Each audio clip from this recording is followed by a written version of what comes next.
Very good morning to all of you. मैं Vikram, PGT commerce, आप लोगों का इकोनॉमिक्स टीचर बेटा। जैसे कि आपको पता है, हमने चैप्टर नंबर 4 जो है लास्ट टाइम कंप्लीट किया। आज हम चैप्टर नंबर 5 स्टार्ट करने वाले हैं, presentation of data. Chapter number 5 रहेगा प्रेजेंटेशन ऑफ डाटा। जैसे कि हमने कलेक्शन ऑफ डाटा सीखा, उसको ऑर्गेनाइज करना सीखा, हम किस तरीके से डाटा को प्रेजेंट कर सकते हैं, आज इसके बारे में सीखेंगे। इस चैप्टर का मेन थीम रहेगा presentation of data in the textual form and in the tabular presentation. Chapter को मैं स्टार्ट करूं उससे पहले जर्नल एग्जांपल्स लेके आपको समझाने की कोशिश करता हूं कि टेक्सचुअल प्रेजेंटेशन ऑफ डाटा क्या है और टेबुलर प्रेजेंटेशन ऑफ डाटा क्या है। देखिए, आप लोग न्यूज़पेपर्स पढ़ते हैं, न्यूज़पेपर्स में हेडिंग्स होती हैं, मेजर मेजर हेडिंग्स आप पढ़कर कंक्लूजन ले लेते हैं, कंक्लूजन निकाल लेते हैं, उससे आप अंदर उसको थ्योरेटिकली रीड नहीं करते। या बहुत ही ज्यादा इंटरेस्टिंग यदि न्यूज है तो आप उसको बेसिक से पढ़ लें, अदरवाइज आप मेन हेडिंग पढ़ते हैं और उसका रिजल्ट अपने माइंड में सेट कर लेते हैं। इस तरीके से जब डाटा को प्रेजेंट किया गया होता है तो that is to be known as textual presentation of data. क्योंकि वो थ्योरेटिकल पार्ट होता है, डिटेल्ड में लिखा होता है, तो कोई भी उसको पढ़ने का जो है ना बोधिंग नहीं करता, और उससे रिजल्ट जो है मेजर मेजर हेडिंग्स पढ़कर हम निकाल लेते हैं। उसको हम टेक्स्ट प्रेजेंटेशन ऑफ डाटा के नाम से जानते हैं। दूसरी तरफ यदि मैं बात करूं टेबुलर प्रेजेंटेशन ऑफ डाटा, तो आपने देखा होगा कि जब हम अपने प्रेजेंटेशंस करते हैं अकाउंटिंग के अंदर, बैलेंस शीट को प्रेजेंट करते हैं, प्रॉफिट एंड लॉस अकाउंट को बनाते हैं, ट्रेडिंग अकाउंट को बनाते हैं, तो उनमें जो इंफॉर्मेशन देते हैं वो हर एक इंफॉर्मेशन हमारे लिए काम की होती है, इंपॉर्टेंट होती है, और उन इंफॉर्मेशन को हम बेसिकली स्टडी करते हैं। तो उन इंफॉर्मेशन से हमें इंफॉर्मेशन मिलती है पार्टिकुलरली कि भाई नेट प्रॉफिट कितना है, नेट लॉस कितना है, इसको कैलकुलेट करने के लिए हमारे एक्सपेंसेस कितने हैं, इनकम्स कितनी है, ये चीजें हम उसमें लेस करके चलते हैं। तो इस तरीके से डाटा को प्रेजेंट किया जाए तो उसको बोलते हैं tabular presentation of data. Tabular presentation of data comparatively to textual presentation of data से ज्यादा उचित माना जाता है, अप्रोप्रिएट माना जाता है, और हम टेबुलर प्रेजेंटेशन डाटा को यूटिलाइज कर सकते हैं जब हमारा डाटा साइज लार्ज हो। लेकिन अगर डाटा साइज लार्ज है तो हम टेक्सचुअल प्रेजेंटेशन डाटा को कभी भी यूज नहीं करते, क्योंकि वो बोरिंग हो जाता है, उसको रीड करना नामुमकिन हो जाता है, उसको जनरली लोग पढ़ते नहीं है। इसलिए हम टेक्सचुअल प्रेजेंटेशन ऑफ डाटा का यूटिलाइजेशन कब करते हैं, when there is small quantity of data. चलिए आइए देखते हैं डिटेल से इस चैप्टर के बारे में। चैप्टर हमें क्या बताना चाहता है, क्या डिस्कस करना चाहता है। सबसे पहले हम बात करते हैं प्रेजेंटेशन ऑफ डाटा के मीनिंग पर। है क्या basically presentation of data? The presentation of data means exhibition of data exhibition of data in such a clear and attractive manner that these are easily understood and analyzed। यानी data को इस प्रकार से present करना clear and attractive manner के आधार पर, clear और attractively उसको इस तरीके से प्रेजेंट करना कि आसानी से वो समझा जा सके और उसको हम एनालाइज कर सकें, उससे हम रिजल्ट्स ले सकें। There are many forms of presentation of data of which the following three are well known। बहुत सारे तरीके हैं डाटा को प्रेजेंट करने के, लेकिन उनमें से तीन जो इंपॉर्टेंट वेज हैं डाटा को प्रेजेंट करने के, today we are going to be discuss about those. वो तीन तरीके क्या हैं उनके बारे में हम पढ़ते हैं। पहला तरीका है टेक्सचुअल और डिस्क्रिप्टिव प्रेजेंटेशन। जैसे कि मैंने आपको बताया, न्यूज़पेपर्स न्यूज़पेपर्स में जनरली इंफॉर्मेशन जब डिस्प्लेड होती हैं तो टेक्सचुअल फॉर्मेट में होती हैं, डिस्क्रिप्टिव वे में होती हैं। सेकेंडली टेबुलर प्रेजेंटेशन, डाटा को टेबल बनाकर प्रेजेंट करना, टेबुलर प्रेजेंटेशन कहलाता है। Third one diagrammatic presentation. आपने पढ़ा होगा पाई चार्ट, है ना, बार डायग्राम आपने पढ़ा होगा। इसके अलावा बहुत सारे डायग्राम होते हैं हमारे, पॉलीगन, है ना, इस तरीके के डायग्राम आपने अपने 10th क्लास में भी पढ़े होंगे। तो डायग्रामेटिकली जब हम डाटा को प्रेजेंट करते हैं तो that is to be known as diagrammatic presentation. The present chapter focuses on the textual and tabular presentation of data. Diagrammatical presentation of data is discussed in the next chapter. हम इसको next chapter में discuss करेंगे. आइए discuss करते हैं textual presentation of data क्या है. Textual presentation of data. In textual presentation, data are a part of text of the study or a part of the description of the subject matter of the study. Such a presentation is also called as descriptive presentation of data. ऐसे presentation को हम descriptive presentation of data के नाम से भी जानते हैं. This is the most common form of data presentation when the quantity of data is not very large. जब quantity of data large नहीं होती तब हम इस मेथड को आसानी से यूज कर सकते हैं. यहाँ कुछ एग्जांपल्स दिए गए हैं बेटा, देखते हैं एग्जांपल क्या है. Example number 1. In a strike call given by the trade unions of the shoe manufacturing industry or making industry in the city of Delhi, 50% of workers reported for the duty and only 2 out of the 20 industries in the city were totally closed. This is a small information. हमने data size को छोटा करके बताया कि भाई total जो worker है उनमें से 50% वर्कर प्रेजेंट है ड्यूटी पर और जितने भी इंडस्ट्रीज हैं उनमें से 2 इंडस्ट्रीज आज बिल्कुल भी बंद रहेंगी, बाकी 2 ओपन है. तो इस प्रकार का प्रेजेंटेशन क्या है हमारा, it is called as textual presentation और डिस्क्रिप्टिव प्रेजेंटेशन. एग्जांपल नंबर 2 देखते हैं हम लोग, क्या है. Surveys conducted by a non-government organization reveal that in the state of Punjab, area under pulses has tended to shrink by 40%, while the area under rice and wheat has tended to expanded by 20% between the years 2001 to 2011. हमने एक textual data को present किया, 2001 से 2011 तक के data को हमने लिया और सर्वे जो कि नॉन गवर्नमेंटल ऑर्गेनाइजेशन के द्वारा किया गया, उसमें ये पता लगाया गया कि पंजाब में जो दालों का उत्पादन है वो 40% से मतलब क्या हुआ है, घटा है, श्रिंक हुआ है यानी डिक्रीज हुआ है, घटा है.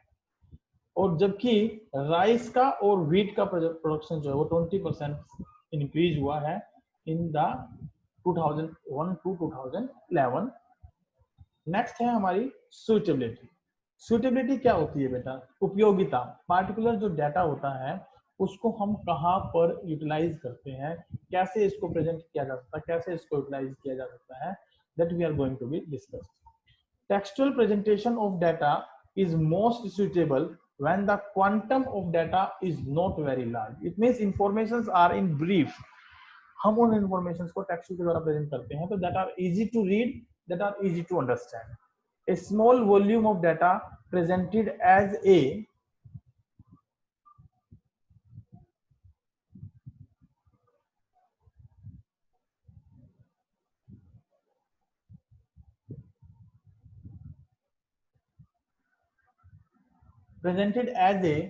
part of subject matter of the study becomes a useful supportive evidence to the text. जो भी हमारी इंफॉर्मेशंस होती हैं वो इस तरीके से particularly subject matter of study जो हम करते हैं उसके लिए एक सपोर्टिव एविडेंस बन जाता है. Thus, rather than saying that price of gold is skyrocketing, a statement like price of gold has risen by 50% during the financial year 2018-19 is much more meaningful and precise. It means data जब हम इसमें present करते हैं तो उसमें एक example लेकर समझाने की कोशिश की गई है. क्या कि अगर हम ये कहें कि गोल्ड जो है उसका प्राइस स्काई रॉकेटिंग है, स्काई रॉकेटिंग मतलब आसमान को छू रहा है, इसकी बजाय अगर हम ये लिख दें कि 50% जो प्राइस में इंक्रीमेंट हुआ, तो ये ज्यादा इजी है समझना और ये एक टेक्सचुअल फॉर्मेट में प्रेजेंट किया गया. इसके लिए कोई टेबुलर फॉर्मेट हमने यूज नहीं किया. One need not support the text with voluminous data in the form of tables or diagrams when the textual matter itself is very small and includes only a few observations. जब जो हमारा textual data होता है उसमें हमें table या diagram की requirement नहीं होती, क्योंकि जो डाटा है हमारा वो अपने आप में एक्सप्लेनेटरी होता है और उसमें कुछ ही ऑब्जर्वेशन हम शामिल करते हैं।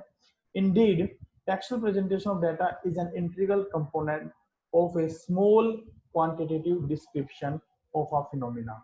यदि क्वांटिटेटिव डाटा है और वो स्मॉल है, नेचर में थोड़ा है, क्वांटिटी में स्मॉल है, तो उसके लिए टेक्सचुअल प्रेजेंटेशन जो है वो एक इंटीग्रल कंपोनेंट है, उसके बिना हम उसको एक्सप्लेन नहीं कर सकते।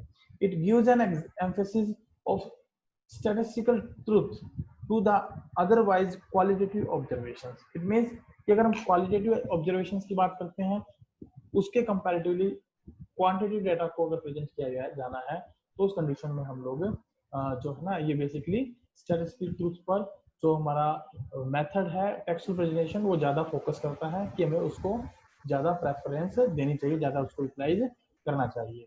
जहां पर इसके कुछ बेनिफिट हैं, वहां पर हम कुछ इसके ड्रॉबैक्स के बारे में भी डिस्कस करते हैं। What are the drawbacks?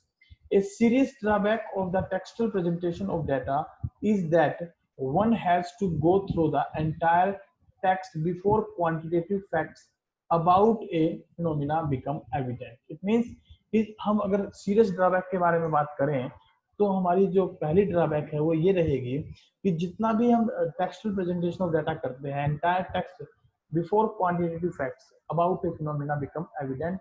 It means कि जितना भी हमारा क्वांटिटेटिव डाटा होता है, यदि उसको हम टेक्सुअल प्रेजेंटेशन में प्रेजेंट करते हैं, तो दैट इज नॉट पॉसिबल कि वो हमारा एक एविडेंट के तौर पर हम कहीं यूटिलाइज कर सकें या वो हमारा एक एविडेंट बन पाए। ए पिक्चर और a set of bars showing increase in the price of gold during a specified period is certainly quite informative even on a casual glance of the reader। यानी कि अगर इंफॉर्मेशन को टेक्सुअल प्रेजेंटेशन हम कर दें, लिख दें इस तरीके से कि भाई गोल्ड का प्राइस 50% से इंक्रीज हो गया है, वो हमें कम इंफॉर्मेशन प्रोवाइड करेगा कंपैरेटिवली टू यदि हम उस डाटा को एक डायग्राम के थ्रू प्रेजेंट करें।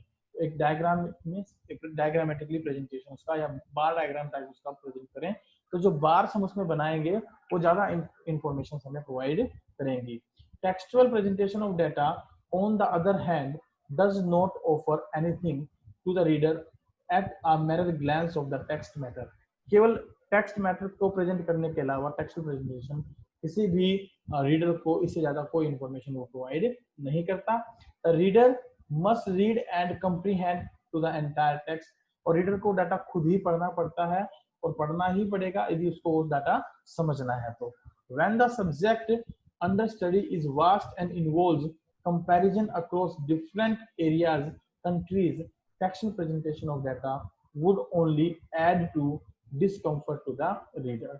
जब स्टडी मैटर जो है हमारा वो काफी बड़ा है, काफी उसमें कंपैरिजंस को हम शामिल करते हैं, डिफरेंट एरियाज को, कंट्रीज को शामिल करते हैं, तो उस कंडीशन में टेक्सुअल प्रेजेंटेशन ऑफ डाटा जो है वो एक डिस्कम्फर्ट हो जाता है। इसका मतलब वो उसके लिए एक रीडर के लिए पार्टिकुलरली सही प्रेजेंटेशन ऑफ डाटा नहीं मानी जाती, क्योंकि उसके अंदर पार्टिकुलरली जो रीडर है वो बोरियत महसूस करता है, बोर हो जाता है उस डाटा को रीड करते हुए। बोरियत का मतलब है कि भाई उसको पढ़ने में इंटरेस्ट नहीं आता, ना ही वो उसको अच्छे से समझ पाता। इसमें बेटा हमारे पास इससे रिलेटेड 2 क्वेश्चन दिए गए हैं, learning by doing. Learning by doing को आप ध्यान से देखें, समझें। तो लर्निंग बाय डूइंग क्या कहता है, देखिए पहला पॉइंट है using some hypothetical data and descriptive form of data presentation. यानी जो हमने अभी पढ़ा उसमें आपने कुछ हाइपोथेटिकल डाटा लेना है और उसी का एक डिस्क्रिप्टिव फॉर्म भी उठाना है। डिस्क्रिप्टिव फॉर्म का मतलब है कि पार्टिकुलरली जो आपके पास डाटा गिवन है, जो आपने हाइपोथेटिकल इंफॉर्मेशन ली है, उसी को आपने डिस्क्रिप्टिव फॉर्म में भी प्रेजेंट करना है। डिस्क्रिप्टिव फॉर्म में प्रेजेंट करने पर आपको उसका आंसर उसके आधार पर प्रेजेंट करना है। देखिए हम बात करते हैं,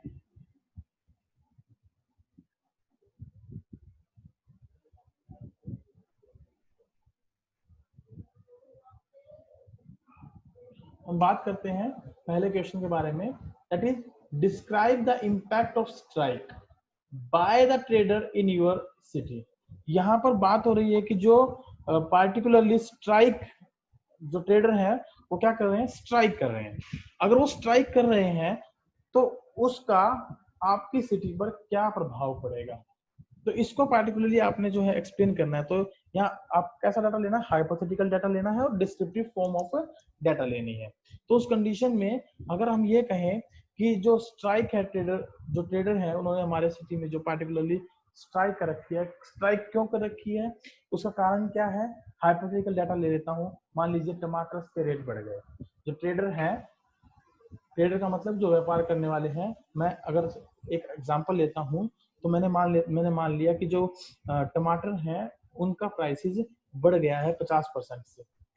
तो इससे हुआ क्या, strike by the traders in our city जो करना चाह रहे हैं, उससे हुआ क्या, उसका रिजल्ट क्या आया, कॉन्सिक्वेंसी क्या निकली उसकी, उसका मान लीजिए इवेंट क्या बना उसका, उससे जो टमाटर हैं उनके प्राइसेस इंक्रीज हो जाएंगे, है ना, उनके प्राइसेस क्या हो जाएंगे, बढ़ जाएंगे, क्योंकि टमाटर की जो पैदावार है वो कम है, उसकी वजह से वो स्ट्राइक किए हैं कि टमाटर का जो पार्टिकुलरली प्रोडक्शन है वो कम है, तो वो मार्केट में टमाटर को देने को तैयार नहीं है।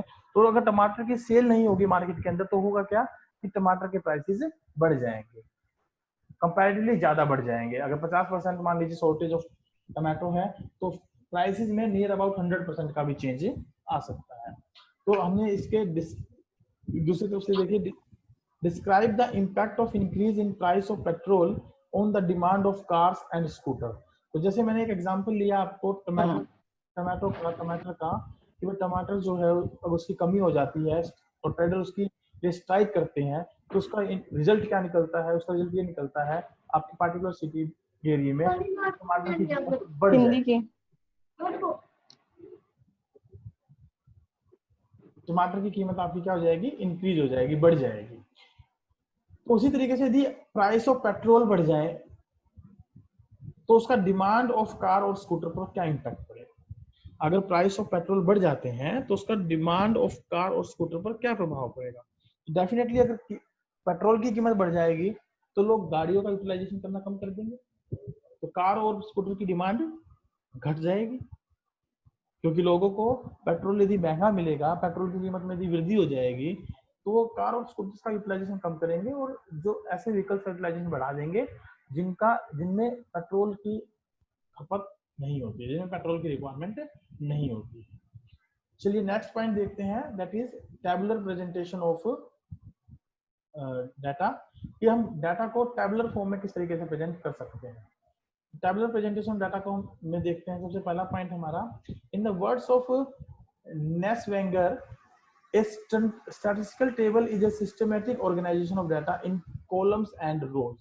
जब आप डाटा को कॉलम और रो में प्रेजेंट करते हैं, दिस इज जब आप टेबल बनाते हैं इस तरीके से और डाटा को कॉलम और रो में प्रेजेंट करते हैं तो वो आपका क्या कहलाता है, टैबुलर प्रेजेंटेशन। इसमें हम जब हॉरिजॉन्टल लाइंस ड्रॉ करते हैं, these are representing the rows, and जब हम इनको वर्टिकल लाइन में प्रेजेंट करते हैं, वर्टिकल लाइन लगाते हैं इनके साथ, तो these are to be termed as columns, इनको हम कॉलम्स के नाम से जानते हैं।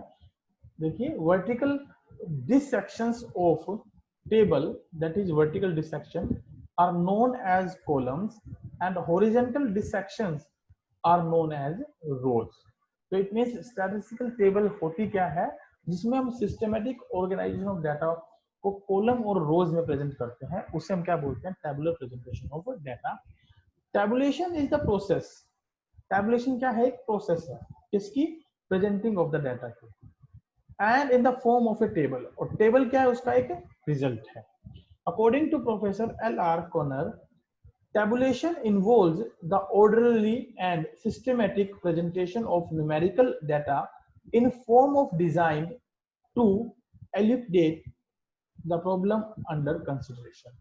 जो भी हम प्रॉब्लम लेकर बैठे हैं, जो भी प्रॉब्लम हमारे सामने है, जब हम उस प्रॉब्लम को न्यूमेरिकल फॉर्म में प्रेजेंट करते हैं, टैबुलर फॉर्म में प्रेजेंट करते हैं, उस न्यूमेरिकल डाटा को टैबुलर फॉर्म में सिस्टमैटिक वे से प्रेजेंट करते हैं, तो वो हमारी इस प्रॉब्लम को एक्सप्लेन करती है, elucidate करती है, उसको एक्सपेंड करती है, बताती है हमें उसके बारे में।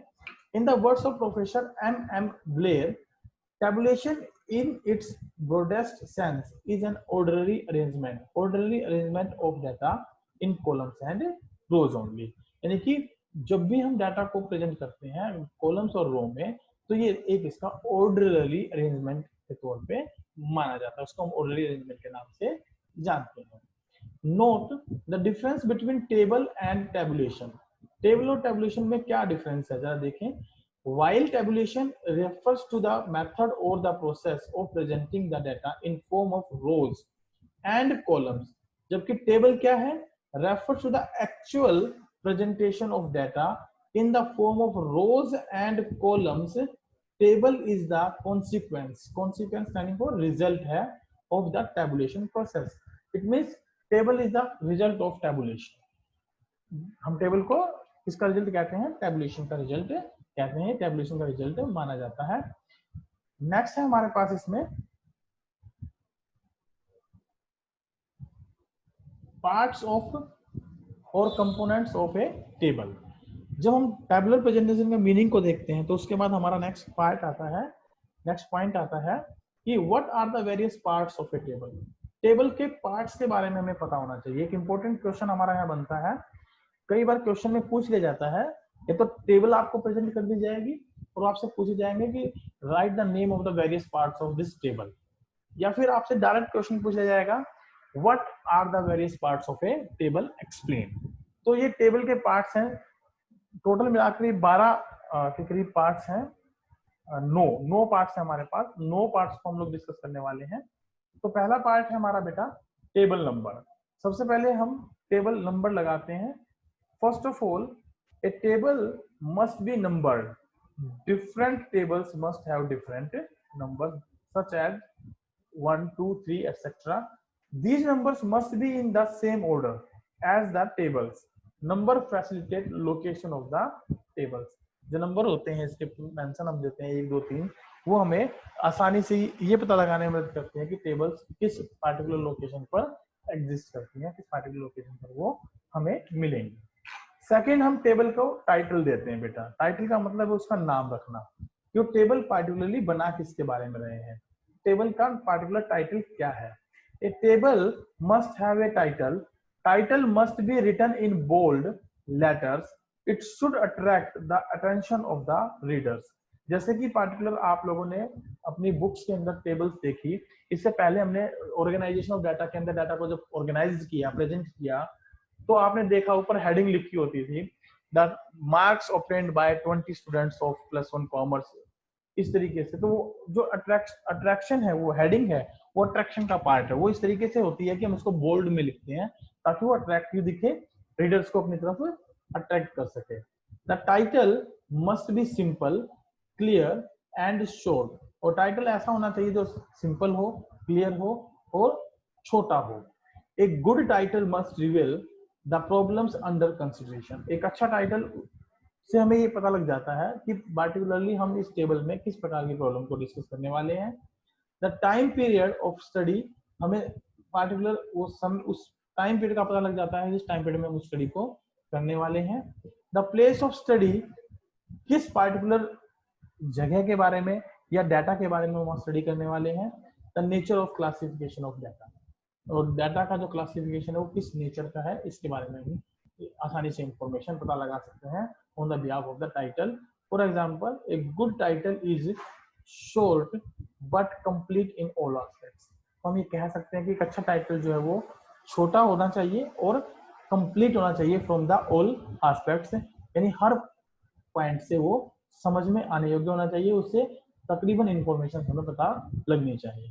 हेड नोट, तीसरा जो मेजर पार्ट होता है टेबल का, that is head note. If the title of the table does not give complete information, it is supplemented with A head note. अगर मान लीजिए टाइटल से कंप्लीट इंफॉर्मेशन ना मिल पाए तो हम उसके साथ सप्लीमेंट्री एक हेड नोट अटैच कर देते हैं। Head note completes the information in the title of the table. Thus, unites the data are generally expressed in the form of lakhs, tons, etc. and preferably in the brackets are as a head note. आपने देखा होगा कई बार data हम present करते हैं तो हमने कुछ क्वेश्चंस किए थे इनकम एंड एक्सपेंडिचर्स के ऑर्गेनाइजेशनल डाटा में, तो उसमें हमने पढ़ा था कि इनकम्स को हमने ब्रैकेट में लिखा था इन लैक्स, इन करोड्स, इन थाउजेंड्स। तो वो क्या है, पार्टिकुलरली हमारा हेड नोट है कि वो जो इनकम और एक्सपेंडिचर में दे रखे हैं तो वो इन द टर्म्स किस में है, लैक्स में, रुपीज में, थाउजेंड में है, लैक्स में है या करोड्स में है। स्टब्स, स्टब्स क्या होते हैं बेटा? स्टब्स बेसिकली जो रो होते हैं ना, उनके टाइटल्स को हम बोलते हैं। Stubs are the titles of the rows of a table. These titles indicate information contained in the rows of the table। ये जो टाइटल होते हैं पार्टिकुलरली, ये जो हमारी टेबल होती है उसमें जो रोज बनी होती हैं, उन रोज की इंफॉर्मेशन को कंटेंट करते हैं। मैं एग्जांपल देना चाहूँ तो इसका, मान लीजिए आपकी टेबल है,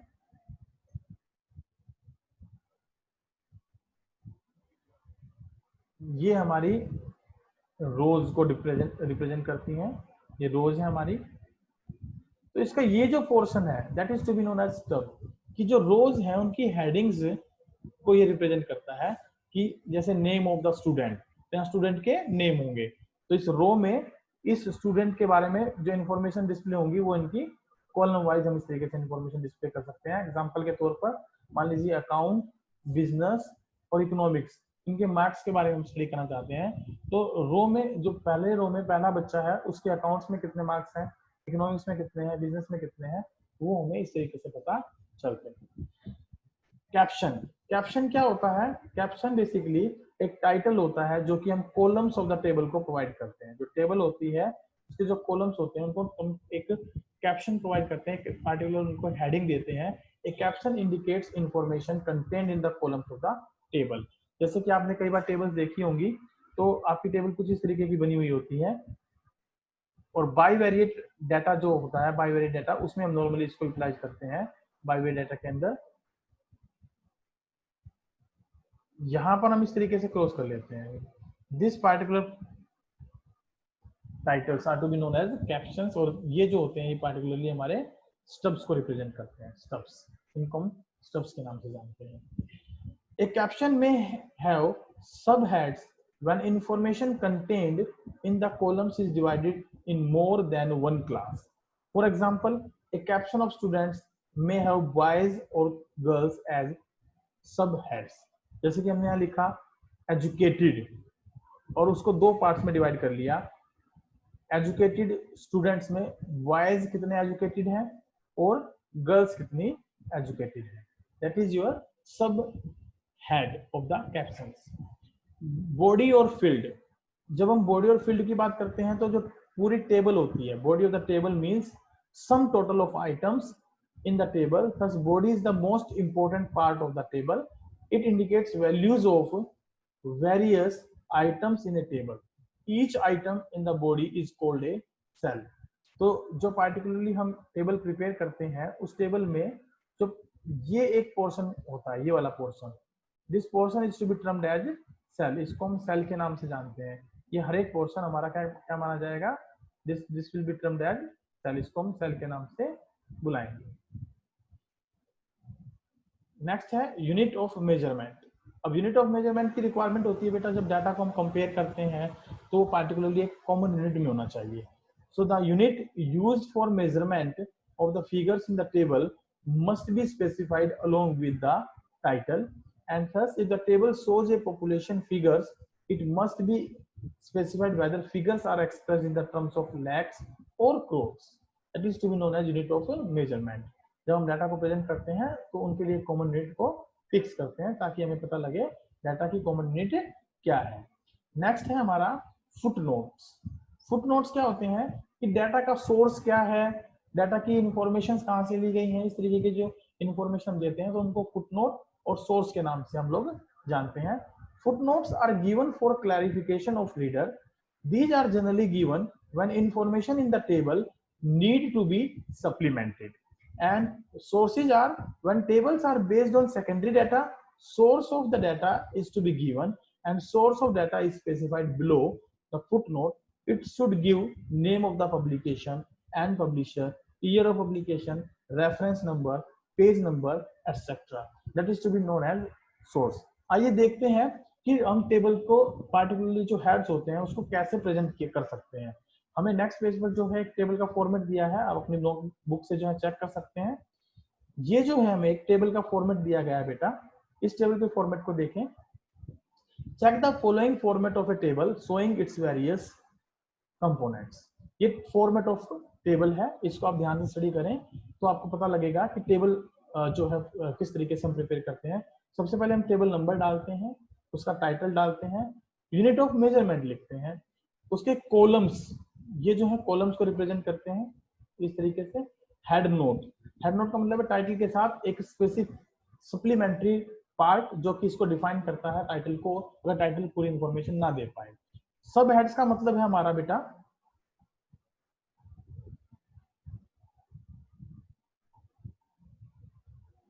सब हेड्स, हम देख सकते हैं ये सब हेड्स है हमारे, ये रोज होती हैं और इनका पार्टिकुलर पॉइंट कॉलम कहलाता है। तो इसको एक बार टेबल को आप अच्छे से डिस्कस करेंगे, पढ़ेंगे, देखेंगे। हम अपनी क्लास को आज यहीं वाइंड अप करते हैं।